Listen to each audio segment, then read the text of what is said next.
Dubai gold and diamonds ഷോറൂമിൽ നടന്ന rose gold exhibition and sales ഉദ്ഘാടനം Lailas hospital director doctor Laila Begum നിർവഹിച്ചു. Dubai gold and diamond managing director P Muhammad Ali Haji അധ്യക്ഷത വഹിച്ചു.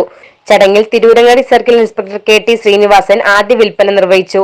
ഡയറക്ടർമാരായ Moideen Haji C, Jabir P, Alibaba NP, Nizam Matra, manager Jamsheer M, Prakash P Nair, Aslam Nechikkattil, Sadiq K, senior പത്രപ്രവർത്തകൻ അഷ്റഫ് തച്ചറപ്പടിക്കൽ തുടങ്ങിയവർ സംബന്ധിച്ചു.